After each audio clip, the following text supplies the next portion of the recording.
మీ business promotion ads కోసం లేదా పుట్టినరోజులు, వివాహ వార్షికోత్సవాలు, పదవీ విరమణలు మొదలగు అన్ని కార్యాలకు మా 69 టీవీని సంప్రదించగలరు. మనూర్ మండల కేంద్రం కాపాడలో మైకోడ్, రానాపూర్, తుమ్మూరు, మొగంపూర్, బోరంచ, జిన్నారం, రాయిపల్లి, దుదిగూడ చెందిన ప్రజలు ఈ రోడ్డు మార్గాన్ని ప్రయాణం చేయవలసి వస్తుంది. ప్రముఖ బోరంచ నల్లపోచమ్మ దేవస్థానం ఉండడంతో వేలాది మంది భక్తులు ఈ రోడ్డు మార్గాన్ని ప్రయాణిస్తున్నారు. రోడ్డుకు ఆనుకొని బావి ఉండడంతో భయంతో అరచేతిలో ప్రాణాలు పెట్టుకుని ప్రజలు ప్రయాణం చేస్తున్నారు. వింత ప్రమాదకరమైన బావిని పూడ్చాలని అనేక మార్లు ప్రజలు అధికారులకు విన్నవించినా పట్టించుకోకున్న పాపాన లేదన్నారు.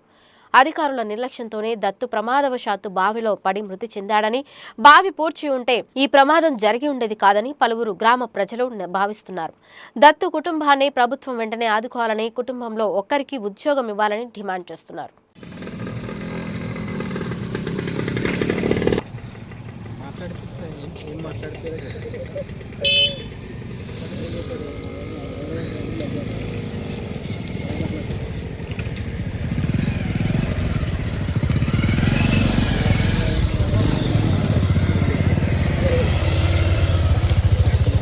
వల్ల మా పిల్లగాడు బయలుపడి చచ్చిపోయాడు.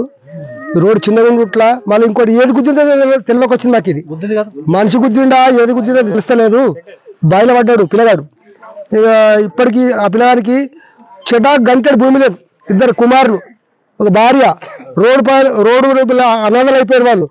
వాళ్ళకు గవర్నమెంట్ ఏదైనా ఆర్థిక సాయం 10 లక్షలు ఎక్స్గ్రేషియా చెల్లించాలని మా గ్రామం తరపున డిమాండ్ చేస్తూ ఉన్నాం. ఇంకొకటి సార్, నేను ఇంకోటి ఖచ్చితంగా చెప్తున్నా, ఒక 50 సార్లు నేను ఈ రోడ్డు గురించి చెప్పిన మందికి. గవర్నమెంట్ మీద ఎన్నోసార్లు ఎంఆర్ఓ కానీ ఎంపీడీఓ కానీ అందరికీ చెప్పినాం, సార్ మా రోడ్ ఖరాబ్ ఉంది, మాకు చాలా ఇబ్బంది అవుతుంది. మా ఒకటే గ్రామం కాదు, 20 గ్రామాలకు ఇబ్బంది అవుతుంది. ఇది మండల ఎడుకాటకు రోడ్డు అని మస్తు విన్నవించుకొని చెప్పినాం మేము. వాళ్ళు స్పందించలేదు. ఇదివరకు 30 సంవత్సరాల నుంచి 30 సంవత్సరాలు రోడ్ వేసి విజయపారెడ్డి ఎమ్మెల్యే ఉన్నప్పుడు రోడ్ వేసిండు. మరి వరకు మరమ్మతులు లేవు. మొన్న సిమెంట్ రోడ్ వేసారు, అది వలిగిపోయాయి.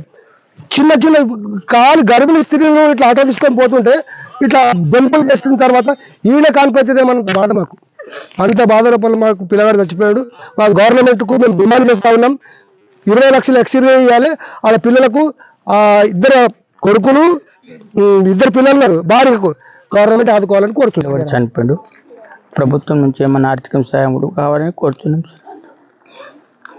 ఇక్కడ బెల్లాపూర్ నుంచి స్కూల్ పోయే బస్సు కూడా అది కూడా బంద్ అయిపోయింది. ఇప్పుడు ఇంకా ఇతను కాకుండా ఎన్ని ప్రమాదాలు జరుగుతాయో ఇంకా ఎవరికి కూడా అర్థమయ్యేటట్టు లేదు. ఇది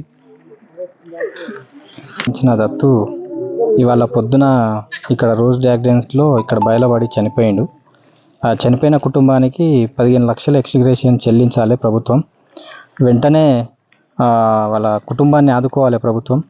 ఇట్లాంటి యాక్సిడెంట్లు ఇంతకుముందు కూడా జరిగినాయి. వెంటనే ప్రభుత్వం ఇక్కడ సైడ్ డ్రైన్స్ కానీ లేక రోడ్డు మంచిగా వేసి ఆదుకోవాలని ప్రభుత్వాన్ని విజ్ఞప్తి చేస్తున్నాం. మీ బిజినెస్ ప్రమోషన్ యాడ్స్ కోసం లేదా పుట్టినరోజులు, వివాహ వార్షికోత్సవాలు, పదవీ విరమణలు మొదలగు అన్ని కార్యాలకు మా 69 టీవీని సంప్రదించగలరు.